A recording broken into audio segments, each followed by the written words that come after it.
ಇಲ್ಲ. ದಲಿತರಿಗೆ ಅಲ್ಲಿ ಸ್ಥಾನನೇ ಇಲ್ಲ. ಸ್ಥಾನ ಇಲ್ಲ ಅಂತ ನಾನ್ ಹೇಳೋದಿಲ್ಲ, ಮನುನೇ ಹೇಳ್ತಾನ, ಮನುಸ್ಮೃತಿ ಒಳಗೆ ಹೇಳ್ತಾನ. ನಾ ಮನುಸ್ಮೃತಿನ ತಗೊಂಡು ಬಂದೀನಿ, ಅದ್ರೊಳಗೆ ನಾನು ಓದಿ ಹೇಳ್ತೀನಿ ಬೇಕಂದ್ರೆ. ಮನುಸ್ಮೃತಿ ಒಳಗೆ ಹೆಣ್ಣು ಮಕ್ಕಳಿಗೂ ಜಾಗ ಇಲ್ಲ. ಹೆಣ್ಣು ಮಕ್ಕಳು ಅಪವಿತ್ರರಂತೆ, ಅವರು ಸಮಾಜದ ಯಾವುದೇ ವಿದ್ಯೆ ಕಲಿಲಾಕ ಯೋಗ್ಯರಲ್ಲ, ಅವರಿಗೆ ಯಾವುದೇ ಸ್ವಾತಂತ್ರ್ಯ ಕೊಡಕ್ ಯೋಗ್ಯರಲ್ಲ, ಅವ್ರಿಗೆ ಯಾವುದೇ ಸ್ವಾತಂತ್ರ್ಯ ಕೊಡಬಾರ್ದು, ಅವರನ್ನ ಎಲ್ಲಿಡ್ಬೇಕು ಅಲ್ಲೇ ಇಡಬೇಕು. ಇದು ಮನುಸ್ಮೃತಿ ಒಳಗೆ ಹೇಳ್ತಾರೆ. ಇದೇ ಮನು ಅಂತಂದ್ರೆ ಮೊದಲು ನಮ್ಮ ತಲೆಯೊಳಗೆ ಒಂದು ಕಲ್ಪನೆ ತಗೊಂಡ್ಬರೋಣ. ಫಸ್ಟ್ ಮನು ಅಂದ್ರೆ ಯಾರು? ಅವ ಒಬ್ಬ ಮನುಷ್ಯನ, ಒರಿಜಿನಲಿ ಒಬ್ಬ ಮನುಷ್ಯ ಇದ್ದ. ಅವ ಒಂದು ಪುಸ್ತಕ ಬರೆದ, ಸಮಾಜ ಹಿಂಗಿರ್ಬೇಕು ಅಂತ ಹೇಳ್ದ, ಯಾರ್ಯಾರಿಗೆ ಏನೇನು ರೈಟ್ಸ್ ಕೊಡ್ಬೇಕಂತ ಅವ ಡಿಸೈಡ್ ಮಾಡ್ದ. ಆದರೆ ಅವನ ನಂತರ ಬಂದಂತ ಜೂನಿಯರ್ ಮನುಗಳು, ಅಂದ್ರೆ ಇದನ್ನ ಇಂಟರ್ಪ್ರಿಟ್ ಮಾಡೋರು ಏನದಾರಲ್ಲ, ಇದನ್ನ ಇನ್ನೂ ಹೆಚ್ಚಿಗೆ ಸಮಾಜದೊಳಗೆ ಸ್ಪ್ರೆಡ್ ಆಗಕ್ಕೆ ಬಿಟ್ರು. ಇಂಥ ಒಂದು ಮನುಸ್ಮೃತಿ ಇದರ ಬೇಸ್ ಆಗಿ ನಮ್ಮ ಕಾನ್ಸ್ಟಿಟ್ಯೂಷನ್ ಬರಬೇಕು ಅಂತ ಬಹಳ ಮಂದಿ ಅವತ್ತು ವಾದ ಮಾಡಿದ್ರು. ಆದ್ರೆ ಅಂಬೇಡ್ಕರ್ ಅವರು, ನೆಹರು ಆಗಲಿ ಅಥವಾ ಈ ತರದ ವಿಚಾರಧಾರೆ ಇರೋರು ಇದು ಕಂಪ್ಲೀಟ್ ಆಗಿ ನಾವು ಒಪ್ಪುವುದಿಲ್ಲ, ಸಾಧ್ಯನೇ ಇಲ್ಲ. ಇಂಥ ಒಂದು ಸೊಸೈಟಿ ಬರ್ಬೇಕಾಗಿದ್ರೆ ನಾವು ಇಷ್ಟೇ ಆಗ ಸ್ವಾತಂತ್ರ್ಯ ಸಲುವಾಗಿ ನೋಡಿ UCC ತರಕ್ ಯೋಗ್ಯ ಆಗಿಲ್ಲ, ಅದನ್ನ ತರಕ್ ಮೊದಲು ಪ್ಲೇ ಗ್ರೌಂಡ್ ಈಕ್ವಲ್ ಮಾಡಬೇಕು. ಮುಸ್ಲಿಂ ಎಜುಕೇಶನ್ ಅನ್ನೋದೇನದಲ್ಲ, ಪರ್ಟಿಕ್ಯುಲರ್ ಆಗಿ ಹೆಣ್ಣು ಮಕ್ಕಳ ಎಜುಕೇಶನ್ ಅದು ಬಹಳ ಇಂಪಾರ್ಟೆಂಟ್. ಎಲ್ಲಿ ತನ ಮುಸ್ಲಿಂ ಹೆಣ್ಣು ಮಕ್ಕಳು ಸರಿಯಾಗಿ ಎಜುಕೇಟೆಡ್ ಆಗೋದಿಲ್ಲ, ತಮ್ಮ ಫ್ರೀಡಮ್ ಏನು, ತಮ್ಮ ರೈಟ್ಸ್ ಏನು ತಾವು ತಿಳ್ಕೊಳ್ಳೋದಿಲ್ಲ, ಅಲ್ಲಿ ತನ ಅವರು ಆ ಒಂದು ವ್ಯವಸ್ಥೆಗೆ ರೆಡಿ ಆಗೋದಿಲ್ಲ. ಆ ವ್ಯವಸ್ಥೆಗೆ ರೆಡಿ ಆಗ್ಬೇಕು ಅಂತಂದ್ರೆ ಯಾರಿಗೆ ಈಗಾಗಲೇ ಅವೇರ್ನೆಸ್ ಅದ ಅವ್ರು ಅದಕ್ಕೆ ದಾರಿ ಮಾಡಿಕೊಡ್ಬೇಕು, ಟಾರ್ಗೆಟ್ ಮಾಡೋದಲ್ಲ. ಈ ದಾರಿ ಮಾಡಿ ಯಾರು ಕೊಡಕ್ ಸಾಧ್ಯ ಅಂದ್ರೆ ಸಮಾನತೆಯೊಳಗೆ ನಂಬಿಕೆ ಇದ್ದವ್ರು ಮಾತ್ರ ಅದನ್ನ ದಾರಿ ಮಾಡಿ ಕೊಡಕ್ ಸಾಧ್ಯ. ಹಂಗ ಇರ್ಬೇಕು ಅಂದ್ರೆ ನಾನು ಎಲ್ಲಿ ಬೇಕಾದಲ್ಲಿ ಸ್ವತಂತ್ರದಿಂದ ನನ್ನ ದೇಶದ ಒಳಗೆ ಹೊರಗೆ ತಿರುಗಾಡುವ ಹಕ್ಕು ಇದನ್ನು ನಮಗ್ ಕೊಟ್ರು. ಇದ್ರದ್ದು ಟೋಟಲಿ ಡಿಫರೆಂಟ್ ವರ್ಷನ್ ಬದುಕುವ ಹಕ್ಕು.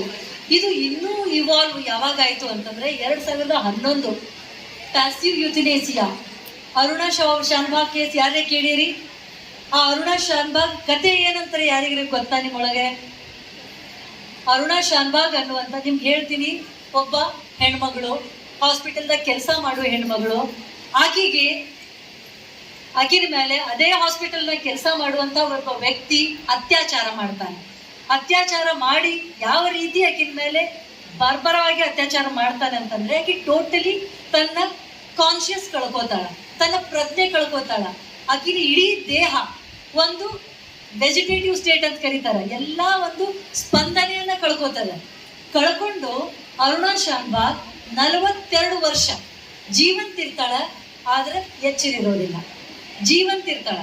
ಮಲ್ಕೊಂಡಲ್ಲೇ ಆಕಿಗೆ ವಯಸ್ಸಾಗ್ತದ, ಮಲ್ಕೊಂಡಲ್ಲೇ ಆಕಿಗೆ ಪ್ಯಾರಲಿಸಿಸ್ ಆಗ್ತದೆ, ಮಲ್ಕೊಂಡಲ್ಲೇ ಆಕಿಗೆ ಎಲ್ಲಾ ರೀತಿಯ ರೋಗಗಳು ಒಂದಾದ್ಮೇಲೆ ಒಂದು ಬರ್ತಾವು. ಆಕಿ ಕಣ್ಣು ತೆಗಿಯೋದಿಲ್ಲ, ಆಕಿ ಯಾರನ್ನೂ ನೋಡಿ ಮಾತಾಡೋದಿಲ್ಲ. 42 ವರ್ಷ ಆಕಿ ಹಾಸ್ಪಿಟಲ್ನೊಳಗೆ ಆ ಸ್ಪಂದನೆ ಇರ್ಲಾರ್ದ ಸ್ಥಿತಿ ಒಳಗಿದ್ದಾಗ ಫೈನಲಿ ಪ್ಯಾಸಿವ್ ಯುಥಿನೇಸಿಯಾ ಅಂದ್ರೆ ಘನತೆಯಿಂದ ಸಾವನ್ನಪ್ಪುವ ಅಧಿಕಾರ ಅದನ್ನ ಸುಪ್ರೀಂ ಕೋರ್ಟ್ ಕೊಡ್ತು. ಬದುಕುವುದಷ್ಟೇ ಅಲ್ಲ, ಅದನ್ನ ಯಾರಾದ್ರೂ ಒಬ್ರು ನನಗೆ ನೌಕರಿ ಸಿಕ್ಕಿಲ್ರಿ, ನಾ ಸಾಯ್ತೀನಿ, ನನಗೆ ಪರ್ಮಿಷನ್ ಕೊಡ್ರಿ ಅಂತ ಕೋರ್ಟ್ ಎದುರಿಗೆ ಹೋದ್ರೆ ಕೊಡಂಗಿಲ್ಲ. ನನಗೆ ನನ್ನ ಜೀವನದೊಳಗೆ ಜಿಗುಪ್ಸೆ ಆಗ್ಯದ, ನನಗೆ ಬದುಕಕ್ ಆಗಂಗಿಲ್ಲ, ನನಗೆ ಪರ್ಮಿಷನ್ ಕೊಡ್ರಿ ಅಂದ್ರೆ ಕೊಡಂಗಿಲ್ಲ. ಅಲ್ಲಿ ಇರುವುದು ಬದುಕಲು ಆಗದೆ ಸಾಯಕ್ಕೂ ಆಗದೆ ಇರುವಂತಹ ಪರಿಸ್ಥಿತಿ ಒಳಗೆ ಬದುಕಿದ್ರೆ ಹೆಚ್ಚಿಗೆ ಇನ್ನೂ ನೋವಾಗ್ತದೆ ಸಾಯೋದಕ್ಕಿಂತ ಅನ್ನುವಂತಹ ಪರಿಸ್ಥಿತಿ ಇದ್ದಾಗ ಮಾತ್ರ ಇದನ್ನ ಬಳಸಬಹುದು. ಇದನ್ನ ಪ್ಯಾಸಿವ್ ಯುಥಿನೇಸಿಯಾ ಅಂತ ಕರೀತಾರೆ. ಇದನ್ನ ಸುಪ್ರೀಂ ಕೋರ್ಟ್ ಕೊಡ್ತು. ಈ ಸುಪ್ರೀಂ ಕೋರ್ಟ್ ಇಂಥ ಕೆಲವೊಂದು ಜಜ್ಮೆಂಟ್ಗಳನ್ನು ಕೊಡಕ್ ಯಾಕೆ ಸಾಧ್ಯ ಆಯಿತು ಅಂತಂದ್ರೆ ಆರ್ಟಿಕಲ್ 142 ಇಲ್ಲಿ ಸಂವಿಧಾನ ಏನ್ ಮಾಡಿತ್ತು, ಸುಪ್ರೀಂ ಕೋರ್ಟಿಗೆ you are the guardian of rights of the people, ಅಂದ್ರೆ ಈ ದೇಶದ ಜನರ ಎಲ್ಲ ಹಕ್ಕುಗಳಿಗೆ ನೀವು ರಕ್ಷಕರು, ನೀವೇ ಈ ಬರೇ ರಕ್ಷಕರಲ್ಲ. ಆರ್ಟಿಕಲ್ 13 ಹೇಳ್ತದೆ ಇಂಟರ್ಪ್ರಿಟೇಷನ್, ಈ ಪ್ರತಿಯೊಂದು ಸಂದರ್ಭದೊಳಗೆ ಬದಲಾಗುವ ಕಾಲಮಾನಕ್ಕೆ ತಕ್ಕಂತೆ ಚೇಂಜ್ ಆಗುವಂತಹ, ಅದನ್ನ ಹೊಸದಾಗಿ ಡಿಫೈನ್ ಮಾಡುವಂತಹ ತನ್ನ ವಿವೇಚನೆಗೆ the discretionary power of the ultimate court, ಅದು ಹೈಕೋರ್ಟ್ ಇರಲಿ ಸುಪ್ರೀಂ ಕೋರ್ಟ್ ಇರಲಿ, ಈ ಅಥಾರಿಟಿಯನ್ನ ಸಂವಿಧಾನ ಕೊಟ್ಟಿದ್ದಕ್ಕೆ ಸಂವಿಧಾನ ಕಾಲ ಕಾಲಕ್ಕೆ ತಕ್ಕಂತೆ ಅದನ್ನ ಬದಲು ಮಾಡ್ಕೋತ ಬಂತು. ಕಾಲ ಕಾಲಕ್ಕೆ ತಕ್ಕಂತೆ ಬದಲಾಗುವ ಸಂದರ್ಭಕ್ಕೆ ಎಂತ ಕೆಲವೊಂದು ಜಜ್ಮೆಂಟ್ಗಳನ್ನ ಕೊಟ್ಟು ಸಂವಿಧಾನನ ಇವತ್ತಿಗೂ ಜೀವಂತ ಇಟ್ಟದೆ. ಇಂಥ ಜೀವಂತ ಇಟ್ಟ ಸಂವಿಧಾನನ ಇದ್ರ ಮೇಲೆ ಬಹಳ ಮಂದಿ ಕಣ್ಣದ. ಯಾಕೆ ಕಣ್ಣದ ಅಂದ್ರೆ ಅವರಿಗೆ ಇದನ್ನ ಸಹಿಸ್ಕೊಳಕ್ ಆಗಾಕತ್ತಿಲ್ಲ. ಅದ್ ಹೆಂಗೆ ನಾವು 1000 ವರ್ಷದಿಂದ ಯಾರನ್ನ ತುಳಿದು ನಮ್ಮ ಕಾಲ್ ಕೆಳಗೆ ಇಟ್ಕೊಂಡಿದ್ವಿ, ಆ ಮನುಷ್ಯ ಬಂದು ನನ್ನ ಬಾಜು ಕೂಡ್ತಾನೆ, ನನ್ನ ಚೇರ್ ಬಾಜು ಕೂಡ್ತಾನೆ, ನನಗೆ ಈಕ್ವಲ್ ಹೆಂಗ ಆಗ್ತಾನೆ? ನಾನು ಜಮೀನ್ದಾರ, ನಾನು ಅಥವಾ ಒಂದು ದೊಡ್ಡ ಪೊಸಿಷನ್ ಇದ್ದವ, ನಾನು ಮ್ಯಾಗಿನ ಜಾತಿಯಮ್ಮ, ಇಂಥ ಮನುಷ್ಯ ಹೆಂಗ್ ಬರ್ತಾನ ಅನ್ನುವಂತ ಈ ಅಸಹನೆ ಇದು ಬೇರೆ ಬೇರೆ ರೂಪದೊಳಗೆ ಕೊಡ್ತದೆ. ಆದ್ರೆ ಮಕ್ಕಳಾಗ್ಲಿ, ಯೂತ್ಸ್ ಆಗ್ಲಿ, ಅಥವಾ ಇಂಥ ನಾಯಕರನ್ನ ನಂಬಿದವರಿಗೆ ಈ ಹಿಡನ್ ಅಜೆಂಡಾಗಳು ಗೊತ್ತಾಗೋದಿಲ್ಲ. ಅವ್ರು ಏನ್ ಮಾಡ್ತಾರೆ, ನಮ್ಮ ಲೀಡರ್ ಇಂಥ ಒಂದು ಮಾತು ಹೇಳಕತ್ತಾನೆ, ಏನ್ ಹೇಳ್ತಾನೆ, ಸಂವಿಧಾನ ಬದಲಾವಣೆ ಮಾಡ್ರಿ. ಈ ಲಾಸ್ಟ್ ಒಂದು ಫ್ಯೂ ಇಯರ್ಸ್ ದಿಂದ ಕೇಳಕತ್ತೀರಿ ಅದನ್ನ, ಸಂವಿಧಾನ ಬದಲು ಮಾಡ್ಬೇಕು, ಯಾಕಂದ್ರೆ ನಮ್ಮ ದೇಶದ ನಮ್ಮ ಸಂಸ್ಕೃತಿಗೆ ತಕ್ಕಂತಾಗಿದ್ರೊಳಗೆ ಏನೂ ಇಲ್ಲ, ಇದನ್ನ ಬದಲು ಮಾಡ್ಬೇಕು. ಈ ಮಾತನ್ನ ಎಲ್ಲಾರು ಅವ್ರ ಫಾಲೋವರ್ಸ್, ನಮ್ ಲೀಡರ್ ಹೇಳಕತ್ತಾನಂದ್ರೆ ನಿಜ ಇರ್ಬಹುದು, ನಮ್ಮ ದೇಶದ ಸತ್ವ ಇದ್ರಾಗಿಲ್ಲ, ಹಿಂದೂ ಅನ್ನುವಂಥದ್ದಿಲ್ಲ, ನೆಲದ ಗುಣ ಇಲ್ಲ ಅಂತ ನಿಮ್ಗೆ ಅನಿಸ್ತಿರ್ಬಹುದು. ಈ ನೆಲದ ಗುಣ ಅಥವಾ ಈ ಹಿಂದೂ ಅನ್ನುವಂಥ ಗುಣ ಅಥವಾ ಈ ಗುಣಗಳು ಏನು, ಯಾವ ತರಹದ ಒಂದು ಮನುಸ್ಮೃತಿ ಆಧಾರದ ಇದನ್ನ ತಗೊಂಬರಕ್ ಟ್ರೈ ಮಾಡಾಕತ್ತಾರ ಅನ್ನಕ್ಕೆ 2-3 ಬರೇ 2-3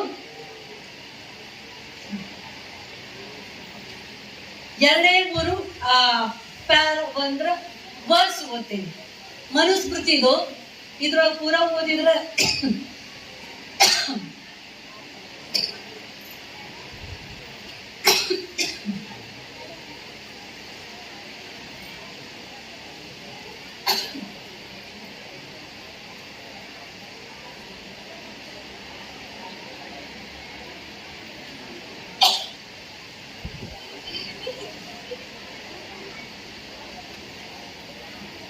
ಇದ್ರೊಳಗ ಅಧ್ಯಾಯ 2ದಾಗ ಹೇಳ್ತಾರೆ,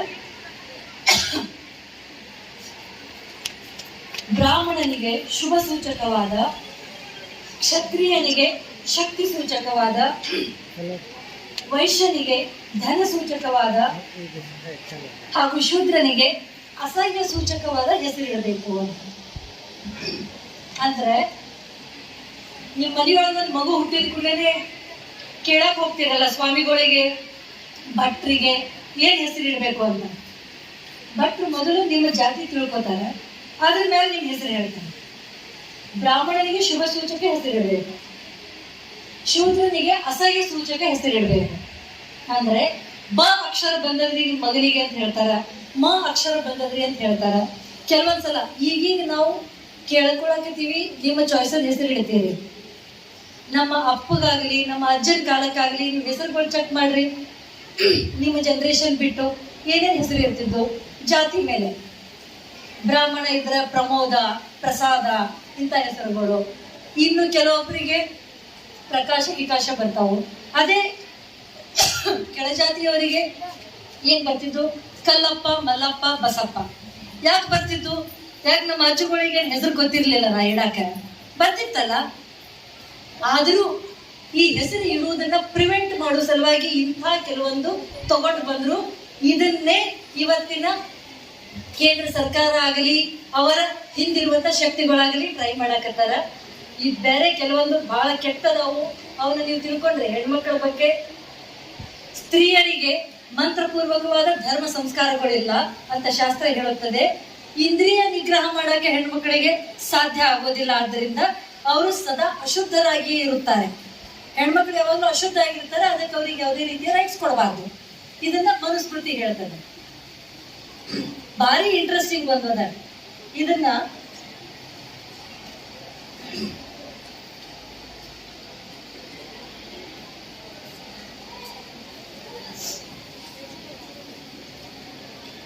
ಇದ್ರೊಳಗೆ ಸಾಕ್ಷಿ ಹೇಳ್ಬೇಕಾದ್ರೆ, ಈಗ ಕೋರ್ಟ್ ಒಳಗೆ ನೀವು ಸಾಕ್ಷಿ ಹೇಳಕ್ ಯಾರನ್ನೋ ಕರಿತೀರಿ. ಸಾಕ್ಷಿ ಹೇಳ್ಬೇಕಾದ್ರೆ ಏನಂತ ಹೇಳ್ತಾರೆ ಕೋರ್ಟ್ ಒಳಗೆ? ಸತ್ಯವನ್ನೇ ಹೇಳು, ಸತ್ಯವಲ್ಲದೆ ಬೇರೆ ಏನು ಹೇಳೋದಿಲ್ಲ ಅಂತ ಇವತ್ತು ಹೇಳ್ತಾರೆ. ಮನುಸ್ಮೃತಿ ಹೆಂಗ್ ಹೇಳ್ತದಂದ್ರೆ, ಸಾಕ್ಷಿ ಹೇಳಕ್ ಯಾರಿಗ್ರಿ ಕರೆದ್ರೆ, ಆ ಸಾಕ್ಷಿ ಏನಾದ್ರೂ ಬ್ರಾಹ್ಮಣ ಆಗಿದ್ರೆ ಅವನಿಗೆ ಬರೇ ಹೇಳು ಅಂತ ಹೇಳ್ಬೇಕಂತ. ಓಕೆ, ಅವ ವಿಟ್ನೆಸ್ ಬಾಕ್ಸ್ ಅಲ್ಲಿ ನಿಂತ್ಬಿಡ, ಹ್ಞೂ ಹೇಳು ಅಂತ ಹೇಳ್ಬೇಕು. ಅದೇ ರೀತಿ ಕ್ಷತ್ರಿಯಿಗೆ ಏನ್ ಹೇಳ್ಬೇಕು? ಸತ್ಯವನ್ನೇ ಹೇಳು ಅಂತ ಹೇಳ್ಬೇಕು. ಇನ್ನು ವೈಶ್ಯನಿಗೆ ಗೋವು ಚಿನ್ನ ಹಾಗೂ ಬಂಗಾರದ ಸಾಕ್ಷಿಯಾಗಿ ಹೇಳು ಅಂತ ಹೇಳಬೇಕು. ಶೂದ್ರಿಗೆ ಏನ್ ಹೇಳ್ತಾರೆ? ಸತ್ಯ ನುಡಿಯದಿದ್ದರೆ ಪಾಪ ಬರುವುದು, ಆದ್ದರಿಂದ ಸತ್ಯವನ್ನೇ ನುಡಿ ಅಂತ ಹೇಳಬೇಕು. ಇದನ್ನ ಮನುಸ್ಮೃತಿ ಹೇಳ್ತದೆ. ಈ ಮನುಸ್ಮೃತಿಯ ಆಧಾರದ ಮೇಲೆ ಸಂವಿಧಾನ ಬದಲ್ ಮಾಡಬೇಕು ಅಂತ ಕೆಲವೊಬ್ರು ಹೇಳ್ತಾರೆ. ಈಗ ಈ ಆಯ್ಕೆಯನ್ನ ನಾನು ನಿಮ್ಮ ಮೇಲೆ ಬಿಡ್ತೀನಿ.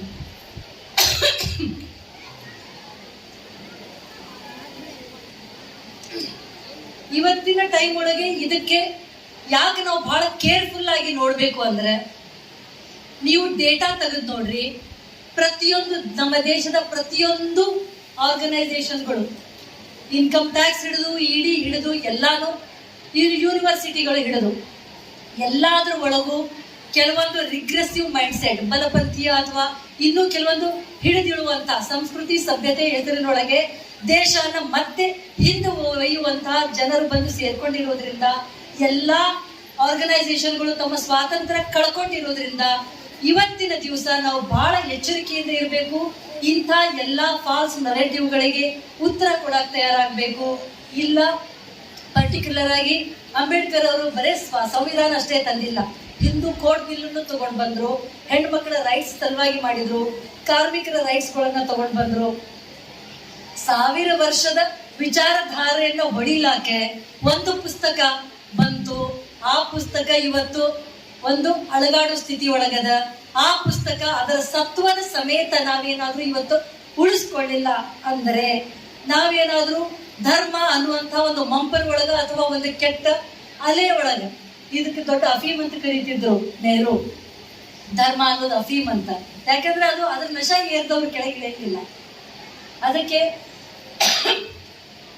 ಈ ದೇಶದ ಸ್ವಾತಂತ್ರ್ಯ, ಈ ದೇಶದ ಎಲ್ಲ ಈ ನಮ್ಮ ಸಂವಿಧಾನದ ಹಕ್ಕುಗಳನ್ನು ಉಳಿಸ್ಕೋಬೇಕು ಅಂದ್ರೆ ಆ ಜವಾಬ್ದಾರಿ ಇವತ್ತು ನಿಮ್ಮ ಮೇಲೆ, ನಮ್ಮ ಮೇಲಿದೆ.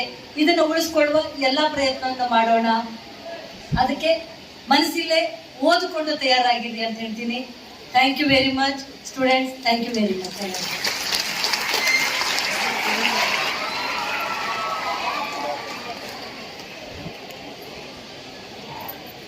ಭಾರತದಲ್ಲಿ ಯಾವ ವ್ಯಕ್ತಿಗೆ ಪುಸ್ತಕವನ್ನು ಓದಲು ಬಿಡಲಿಲ್ಲವೋ ಆ ವ್ಯಕ್ತಿ ಒಂದು ಪುಸ್ತಕವನ್ನ ಬರೆದ. ಆ ಪುಸ್ತಕ, ಅದರಿಂದಲೇ ಭಾರತ ನಡೆಯುತ್ತಿದೆ. ಅದೇ ಭಾರತದ ಸಂವಿಧಾನ. ಸಂವಿಧಾನದ ಪ್ರಾಚೀನತೆ, ಪ್ರಾಚೀನ ಕಾಲದ ಇತಿಹಾಸ, ಮಧ್ಯಯುಗೀನ ಆಧುನಿಕ ಕಾಲದವರೆಗೂ ಎಳೆ ಎಳೆಯಾಗಿ ಪ್ರತಿಯೊಂದನ್ನ, ವೇದ, ಉಪನಿಷತ್ತು, ಸೂಕ್ತಿಗಳು ಎಲ್ಲವನ್ನ ಸಂಪೂರ್ಣವಾದಂತಹ ಮಾಹಿತಿಯನ್ನ ನಮ್ಮ ಮಕ್ಕಳಿಗೆ ಮತ್ತು ಎಲ್ಲ ಇಲ್ಲಿ ನೆರೆದಿರ್ತಕ್ಕಂಥ ಸಭಿಕರಿಗೆ ಉಣಬಡಿಸಿರ್ತಕ್ಕಂಥ ಮೇಡಮ್ ಅವರಿಗೆ ವೇದಿಕೆಯ ಪರವಾಗಿ ತುಂಬು ಹೃದಯದ ಧನ್ಯವಾದಗಳು. ಆಡಳಿತ ಮಂಡಳಿಯ ಸದಸ್ಯರು doctor BR Ambedkar school of economics university Bengaluru ಅವರಿಗೆ ಜಿಲ್ಲಾ ಆಡಳಿತ, ಜಿಲ್ಲಾ ಪಂಚಾಯತ್ ಹಾಗೂ ಸಮಾಜ ಕಲ್ಯಾಣ ಇಲಾಖೆ ವತಿಯಿಂದ ಗೌರವಪೂರ್ವಕ ಒಂದು ಸನ್ಮಾನ ಸಮಾರಂಭ ನೆರವೇರಿದೆ.